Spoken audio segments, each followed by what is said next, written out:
My name is Katie Adams. I'm 31 years old. I work in IT. Nothing glamorous, but I've built a stable life, and tonight was supposed to be the night I finally asked my boyfriend Landon to move in with me. I had made the reservation 3 weeks in advance. An upscale Italian restaurant, the kind of place he always said was out of our budget. I didn't care. For our 5-year anniversary, I wanted everything to be perfect. New dress hair. Done even a small velvet box tucked into my purse. Not a ring, no. I wasn't ready for marriage. Just a symbolic keychain shaped like a little house. My way of saying, it's time, let's share a home, a future. But what I got instead was a scene that still echoes in my head. The waiter had just cleared our appetizers when Landon leaned back, smirk tugging at his lips like he was rehearsing cruelty. You know, Katie, I'm done pretending. I blinked confused. Pretending. He set down his wine glass with a deliberate clink. This whole relationship, it's a joke. You're a joke. My chest tightened, heat rushing to my face. The couple beside us turned to stare. Landon, what are you talking about? He laughed, not warmly. That sharp, arrogant laugh that reminded me of high school bullies in movies. 5 years. 5 years of the most boring, mediocre relationship I've ever had. You think you're such a good girlfriend, such a provider. What do you make again? $65K a year. Fixing computers. Pathetic. I froze. I'd always been proud of the life I'd built, the independence. But in his mouth, every word sounded like poison. Do you know who isn't pathetic? He asked, leaning forward so the entire restaurant could hear. Elena. The name hit like a gunshot. Who's Elena? My actual girlfriend. Been seeing her for 2 years. She owns 3 gyms, drives a Maserati, and unlike you, his eyes glittered cruelly. She can actually satisfy me. Every time with you, fake. Every moan, every smile, all fake. You're that bad. A hush fell over the restaurant. Forks froze midair. The waiter carrying our entrees nearly dropped the tray. For a moment, I just sat there, my hands trembling in my lap. 5 years of loyalty devotion reduced to a public execution. But then something inside me snapped into clarity. I smiled. Calm. Cold. The kind of smile that made Landon falter for the briefest second. That's really interesting timing, I said. He narrowed his eyes. What do you mean? Check your bank app. He scoffed, but pulled out his phone smirk still plastered on his face until it wasn't. His smirk melted into shock, then panic. His jaw slackened. What did you do? I removed you from my accounts, just now, while you were bragging. See, what Landon didn't know was that 3 weeks ago, while planning this very dinner, I had noticed strange charges on our shared card. Hotel stays during workdays. Expensive cologne I never smelled on him. Dinner reservations for 2 while I was at late meetings. I did what anyone would do. I investigated. Found a second Instagram account. Pictures of him with Elena. Weekend trips. Smiling selfies. Captions like real love looks like this. So I planned. Quietly. I separated. Our finances removed his access to everything, spoke with my landlord. Only my name was on the lease. I even returned the dress shoes I'd bought him as an anniversary gift. Tonight wasn't about a proposal anymore. It was about liberation. Landon's voice cracked. That's theft. You can't... It's not theft. You were an authorized user. Past tense. Those accounts were always mine. He stood so fast his chair clattered backward. The room went dead silent. You can't do this, he barked. That's financial abuse. Abuse. I tilted my head. You humiliated me in public. Cheated for years, used me as a wallet. That's not abuse. The manager appeared out of nowhere, voice firm. Sir, I need you to calm down. Calm down. She stole from me. Landon's face was red veins pulsing. She's pathetic. She's nothing without me. But the entire restaurant was staring now, not at me, but at him, watching him unravel. I picked up my wine glass, raised it slowly, my voice steady, loud enough for everyone. To 5 years of fake orgasms, apparently. There was a beat of silence. Then someone chuckled. Another clapped. And then, as if orchestrated, the whole restaurant broke into applause. Landon's eyes darted, searching for escape, but it was too late. He'd written his own downfall. I sipped my wine, smiled. And in that moment, I knew this was only the beginning. When I got home that night, my phone wouldn't stop buzzing. First came the angry texts. Landon. You embarrassed me in front of everyone. You'll regret this. Landon. You stole from me. I'll call the cops. Landon. You think anyone will believe you over me? Then the desperate ones. Landon. Katie, please. I didn't mean it like that. Landon. We can talk. Let me explain. Landon. I love you. Don't do this to us. The contradictions would have been laughable if my chest hadn't still been tight from the scene. I ignored every message. Silence is often louder than shouting. By morning, though, he'd escalated. At 9:00 a.m., I peeked through my window blinds and nearly dropped my coffee. Landon was across the street with 4 men built like gym mannequins, matching tracksuits, arms folded, glaring up at my building like cartoon mobsters. And right beside him, Elena. She wore oversized sunglasses, designer sneakers, and the smug confidence of someone who thought wealth made her untouchable. I almost laughed. They looked like a badly cast crime show. I didn't panic. Instead, I called down to the front desk. Gloria, the 68-year-old ex-cop who works security in my building, barely reacted. They bothering you, sweetheart? She asked between bites of her sandwich. Yes, I'll handle it. Sure enough, when Landon and his little posse tried to storm past, Gloria didn't even stand up. She just waved her half-eaten tuna sandwich and said, "Private property. Move along." Landon shouted. Elena filmed. His friends puffed their chests. Gloria didn't blink. I decided to add insult to injury. Ordered a large pizza, had it delivered to their sidewalk stakeout with a sticky note attached. Thanks for keeping watch. M. From my window, I watched one of Landon's guys open the box. The look on his face when he saw the note was priceless. They scattered within minutes. But the real explosion came later that day. My phone rang with an unfamiliar number. Against my better judgment, I answered. Katie Adams. A man's voice. Deep gruff. Yes. This is Robert Hayes, Landon's father. Can you tell me what the hell is going on with my son? Ah, so Landon had run crying to Daddy. I kept my voice even. Mr. Hayes, has Landon told you about Elena Silence? Then cautiously, who his other girlfriend? The one he's been seeing for 2 years. The one he flaunted in front of me at dinner last night. Another long pause. Then Robert's voice dropped to a dangerous whisper. Put him on the phone. I heard muffled shouting in the background. Robert calling Landon's full name. Landon trying to deny, then sputtering excuses. And then the roar of a father's fury. You brought another woman to Thanksgiving, called her your trainer. That was new to me. He'd taken Elena to family holidays. The audacity almost stunned me. I stayed silent as chaos erupted through the receiver, slamming doors, more yelling. Then Robert came back on the line, voice shaking with rage. Katie, I'm so sorry. I had no idea. None. He told us you two were struggling, but 2 years. Yes, I said softly. 2 years. In the background, I heard another voice, female, trembling with fury.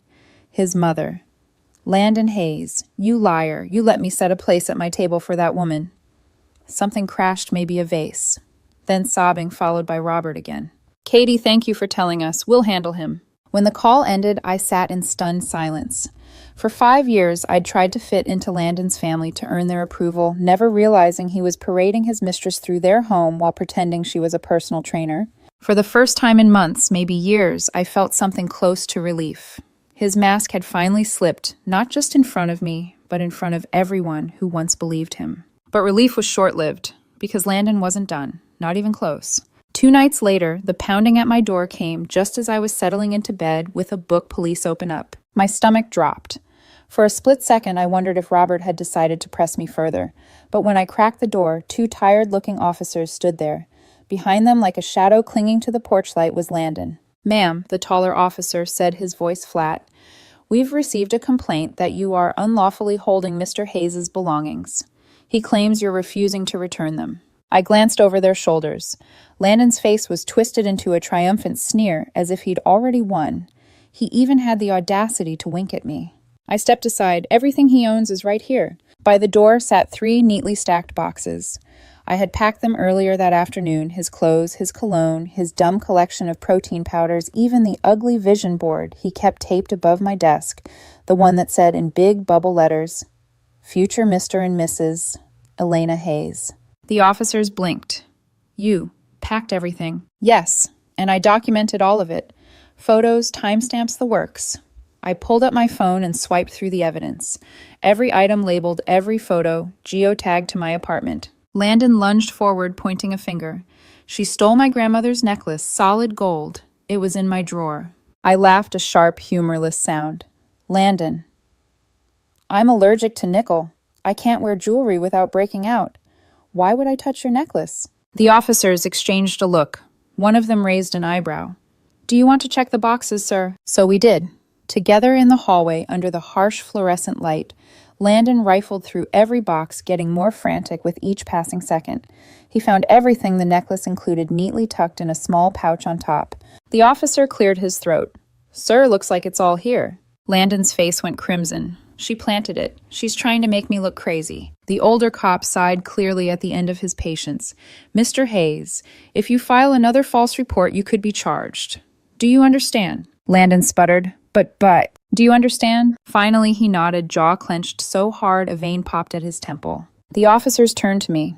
Ma'am, we're sorry to bother you. You've been more than cooperative. No problem, I said sweetly, though, my heart hammered in my chest. Landon tried one last performance. He spun toward me, eyes glassy, voice trembling like a stage actor. You know what, Katie, I was going to propose to you tonight.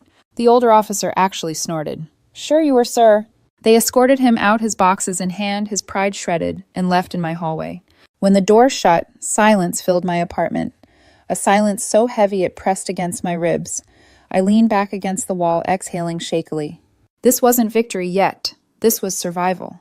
Landon had just lost the battle, but I could feel it. He was already planning the next war, and I needed to be ready. For 3 blessed days, there was silence. No texts, no pounding at my door, no sightings of Landon and his tracksuit army lurking on the street corner. I almost let myself believe he'd finally given up. Then the notifications started. First, a coworker messaged me a link. Katie, you should see this. Landon's face filled my screen. A video selfie, red-eyed and trembling, like some tragic martyr. Guys, I need to share my truth. For 5 years, I was trapped in an abusive relationship. Financial abuse is real.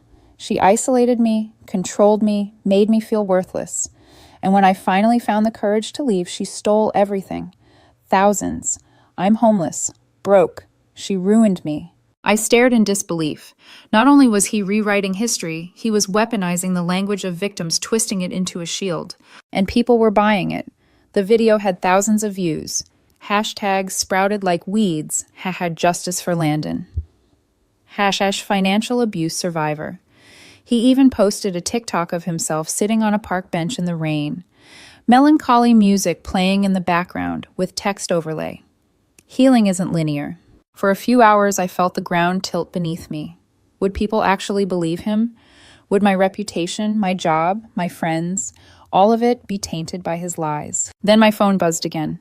This time it wasn't pity, it was fury. Marcus, our mutual friend, posted Landon's entire Venmo history. Years of me covering rent, groceries, car payments. Thousands of dollars flowing one way from me to him. The caption read, "Financial abuse. Huh. Funny, looks like Katie carried your sorry ass for 5 years." Then Jenna, who worked at one of the boutique hotels Landon frequented, posted security footage stills of him, checking in with Elena during the very hours he'd told me he was working late. Her caption, "We love a survivor of his own lies." But the real blow came from Trinity, Landon's former best friend. Screenshots of texts, Landon bragging about me being his starter wife, his retirement plan. He'd written, "I'll stick with Katie until Elena's gyms take off. Then I'll trade up." The internet devoured it. Hashtags flipped overnight. #liar Landon. #starter wife plan. Memes spread of his rain-soaked TikTok edited with clown music. Elena, who had been so smug at my curb, suddenly went silent online. Her Instagram, once a shrine of designer outfits and Maserati selfies, locked down to private. For the first time in weeks, I laughed. Not a bitter laugh, but the kind that bubbles up uncontrollably. Landon had tried to set the internet on me, and instead the fire turned back on him. Still late that night, scrolling through the chaos, I couldn't shake a warning bell inside me. Men like Landon didn't crumble gracefully. They clawed, they raged, they escalated. And if his humiliation had burned him this badly in public, what would he do next in private? It happened at 2:14 a.m. The first bang rattled my door so hard I thought it might splinter. Then came the shouting. "Katie, open the door. I know you're in there." Groggy but alert, I stumbled to my phone, opening the camera feed from my peephole. What I saw made my blood run cold. Landon, wild-eyed, swaying his shirt half unbuttoned and in his hand, a baseball bat. He slammed it against the doorframe. Boom. You ruined my life. You stole everything. Elena dumped me because of you. My hands trembled as I dialed 911. This is Katie Adams. My ex-boyfriend is outside my apartment with a weapon trying to break down my door. Please send help. The dispatcher's voice was calm. Stay inside. Officers are on their way. But Landon must have heard me through the door. His voice cracked into a wail. You hear that? She called the cops on me after everything I gave her. Another slam of the bat. You're nothing without me. Nothing. And then came a voice I hadn't expected. Drop the bat, kid. Gloria, my building's 68-year-old security guard. She'd heard the racket and marched down the hallway, flashlight in one hand, pepper spray in the other. Landon spun toward her, snarling, Stay out of this, old lady. He swung the bat in her direction. Before I could even gasp, Gloria moved. A sharp hiss, a cloud of spray.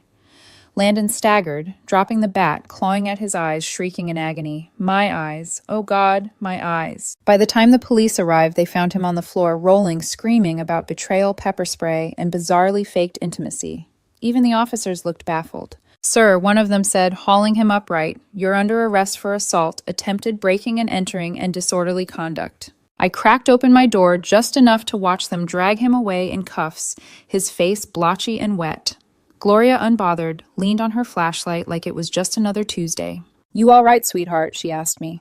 I nodded, voice shaking. You saved me. She shrugged. Seen worse.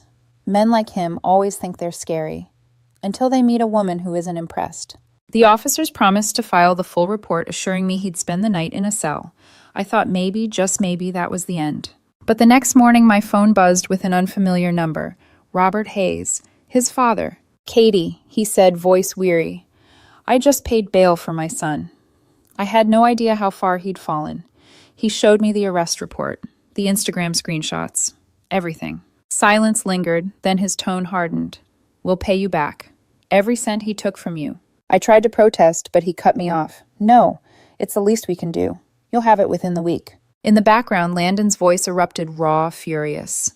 Dad, you can't take her side. She ruined me. Robert didn't flinch. No, son. You ruined yourself. You humiliated her. You humiliated us. His voice cracked heavy with shame. You're 31 years old and acting like a child. Elena left you because you're broke, not because of Katie. That was new. My breath caught. Elena had dumped him already. The queen of Maseratis and gym empires gone the moment she realized he wasn't bringing money to the table. I should have felt triumphant. Instead, all I felt was the quiet dread of someone who knew Landon wasn't finished yet. Because men like him didn't stop when they hit rock bottom. They dug deeper. If I thought the arrest would be Landon's rock bottom, I was wrong. Rock bottom was still waiting with open arms. 2 days after Robert bailed him out, I saw Landon's face again, this time plastered across my feed. He'd started a GoFundMe. Help me rebuild after financial abuse, the headline read. Goal, $50,000. The description was pure fantasy. According to him, I had trapped him for years, drained his money, and then abandoned him when he found the courage to speak his truth. He raised $127. One donor wrote, for therapy. You clearly need it. Another wrote, this is Elena. Lose my number. The page was reported for fraud and shut down within a week. Next, he tried to apply for jobs.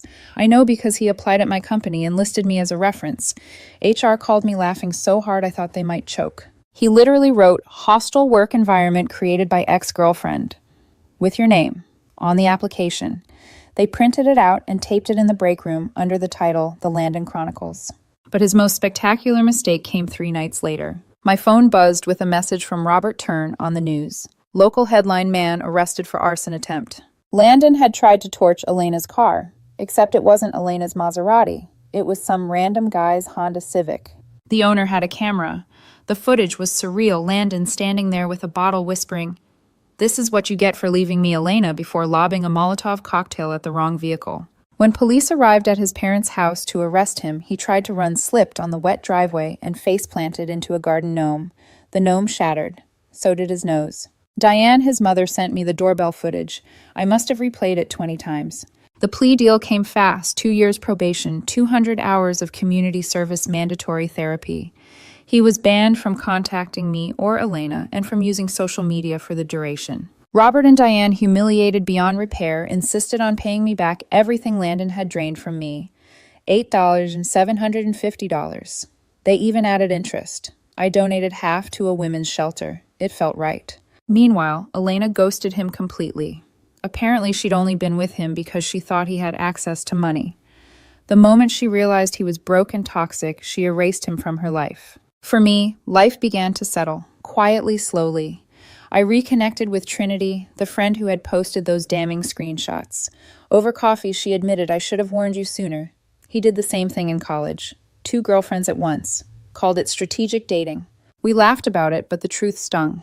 Landon had always been this person. I'd just been too blinded by love to see it. And maybe that was the real lesson.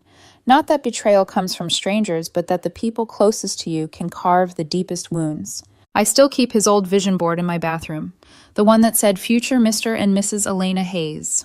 Not as a trophy, not as a scar, as a reminder. Every morning when I see it, I smile and think, at least I'm not dreaming about marrying a man who thinks a Honda Civic is a Maserati. And as I sip my morning coffee, scrolling through job listings he'll never get, and remembering the applause